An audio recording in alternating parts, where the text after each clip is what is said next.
સુરતની સુરત રેલવે સ્ટેશનમાં high voltage wire તૂટી ગયો છે। હાઈ વોલ્ટેજનો વાયર તૂટતા અનેક ટ્રેનને અસર થવા પામી છે। ટ્રેન મોડી પડતા મુસાફરો પણ અટવાઈ ગયા છે। સુરતથી ઉધના રેલવે સ્ટેશન વચ્ચે આ બનાવ બન્યો। જો કે સુરત મુંબઈના રેલવે વ્યવહાર પર ભારે કોઈ અસર નથી પડી। સમગ્ર ઘટના બનતા વીજ અધિકારીઓ ઘટનાસ્થળે દોડી આવ્યા હતા અને તપાસ હાથ ધરવામાં આવી હતી।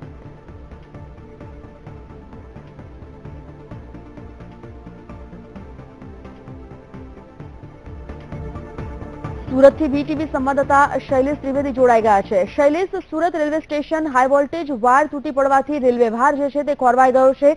કેવા પ્રકારની અસર થવા પામી છે?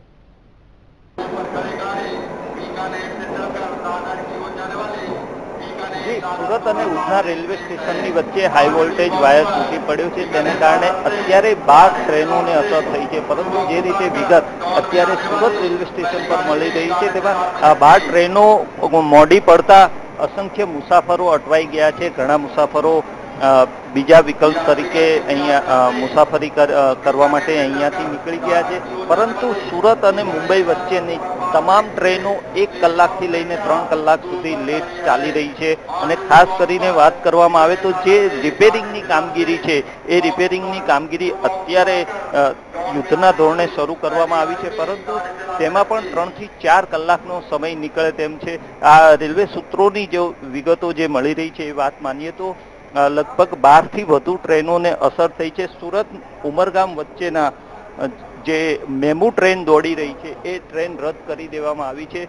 અત્યારે સુરત અને વડોદરા વચ્ચેના જુદા જુદા જે રેલવે સ્ટેશનો છે તેની ઉપર ટ્રેનોને થોભાવી દેવામાં આવી છે, પરંતુ જે રીતે રિપેરિંગની કામગીરી ચાલી રહી છે તે જોતા આગામી 2 થી 3 કલાકમાં રિપેરિંગની કામગીરી પૂરી થશે, ત્યારબાદ રેલવે વ્યવહાર પુનઃસ્થાપિત થશે। અત્યારે એક જ ટ્રેક ઉપર રેલવે વ્યવહાર ચાલી રહ્યો છે, તેને કારણે ટ્રેનો લેટ થઈ રહી છે।